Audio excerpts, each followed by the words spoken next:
Hello, this is Morgan from MorganOnScience.com, and I can be found on Twitter at MetaMorgan. And so first, before I go into today's subject, I want to briefly talk about yesterday's subject, which is mentoring and needing to go outside of one's own immediate department or environment for mentoring. Somebody left a comment for me on YouTube that said, this same problem applies to graduate students, that, the graduate student and his or her mentor, immediate mentor, the graduate student has to be careful about what they share with that mentor. And I agree. I think that problem exists at all levels of a science career.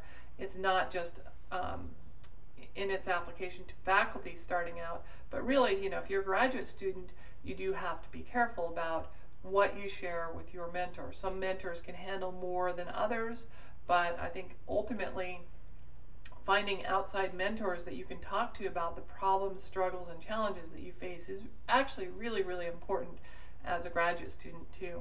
So thanks for the feedback. And so the other thing I want to talk about briefly is just a situation that I became aware of where somebody is essentially in a faculty job and has been for a while, for several years, and hasn't been able to get grants recently. And so now the university has stopped paying that person. So that person is essentially working for free until they can get more grants. Working for free. Now, this is kind of ironic because I know that the person is doing teaching and the person is doing research and the person is doing grant writing, but they're working for free.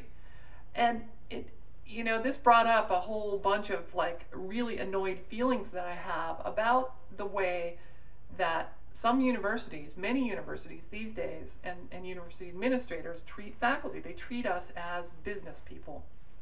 They treat us as little profit centers, little revenue generators who are just there to crank out grants. And if we're not cranking out grants, then they're like, oh, well, sorry, if you're not cranking out grants, then we're not going to pay your salary.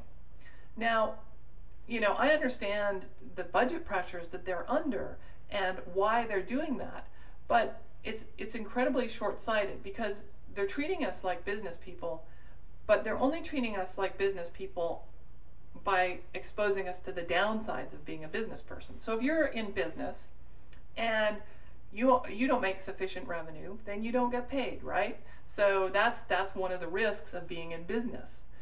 But the thing about being in business is you also have a huge potential upside.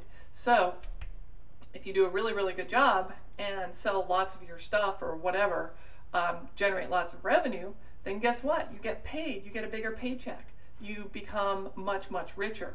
And so that, for many business people, that offsets the lean years. I've started multiple businesses in my life and gone through some pretty tight times struggling for money, and I did that with the hope of a payoff. Now, the payoff didn't always come, but that doesn't mean that it doesn't. I mean, if there was no hope of a payoff, then it wouldn't be worth doing.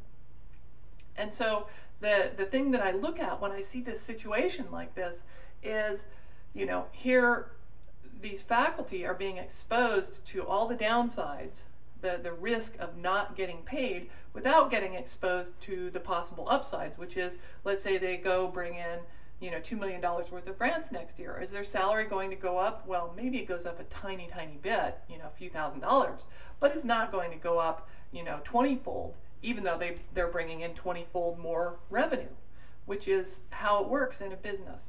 So, it's really unfortunate that there's such an attitude nowadays of science and scientists being just cogs in this big business machine that is all about generating money and not actually generating useful product.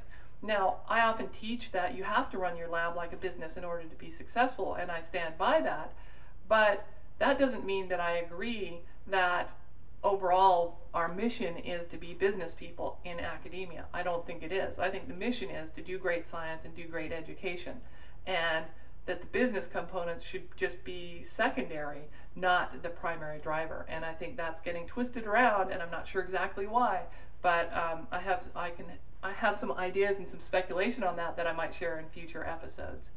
So anyway, I'd be interested to hear your stories, hear your thoughts about this, the way that academia is going, and whether it's becoming too much of this business-driven thing where we're exposed to all the risks. I mean, I know that at my university, if I wasn't bringing in grants, that the university actually could just stop paying me if they wanted to.